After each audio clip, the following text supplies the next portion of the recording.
This happened over a decade ago, when I was 12 years old. I lived in a small town in Oklahoma, where the houses were spread apart, separated by woods. It was a school day, and my grandma had just picked me up, dropping me off at home alone for the first time. I was used to going to her house after school. I got home around 3 p.m., and my parents wouldn't be back until later. My dad around 7 p.m., and my mom, a teacher, after 8 p.m. due to parent-teacher conferences. It was early fall, so it wouldn't get dark until around 8:30 p.m. I felt a sense of independence, being alone at home. I did what I usually did when I got home. I ran upstairs, got on my Xbox 360, and played Minecraft with my friend Marcus. We were playing for about 2 hours when I heard a car door shut in my driveway. No one was supposed to be home until much later.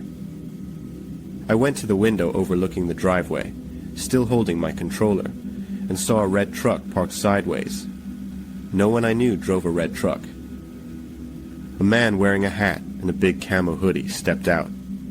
It was September in Oklahoma, too warm for such clothing. By the time I looked, he was already heading up the walkway to my front door. I thought maybe he was a friend of my dad's. Soon after, I heard a knock at the door, then another. I moved to a different window for a better view of the walkway. I saw him walking back down the walkway. I relayed everything to Marcus through my headset. I told him the guy was heading back to his truck. Instead of leaving, he walked past his truck and tried to open the garage side door. My heart sank. I told Marcus that the guy just tried to get into my house. It was broad daylight, around 5 p.m.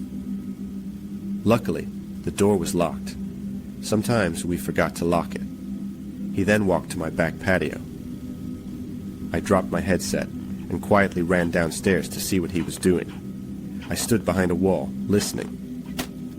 I heard him try to open the back door, then a thud, like he dropped a brick or something. I was more scared than I'd ever been. I wanted to call my parents or grandma, but I didn't have a cell phone yet. The only phone was in the kitchen, and I'd have to cross the living room where he'd see me. A few seconds after the thud, I peeked around the corner, and he was gone. I ran back upstairs. I put my headset back on, telling Marcus what happened. I heard a car door shut again. This time, when I looked out the window, he finally got into his truck. I noticed a crowbar and shovel in the truck bed. He sat in his truck for what felt like a few minutes. Marcus told me to get my iPod and take a picture of his license plate, but I couldn't see it. Then, he drove backwards out of my driveway and down the road. I felt a wave of relief. After he was gone, I went downstairs to see what the thud could have been. The doormat was moved, and the plant pots were shifted.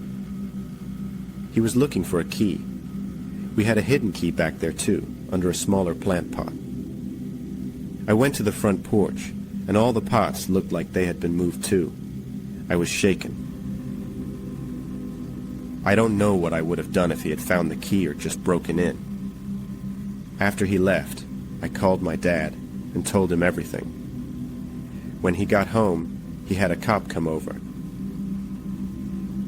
I gave the officer a description of the man. He never came back, but the memory of that day still haunts me.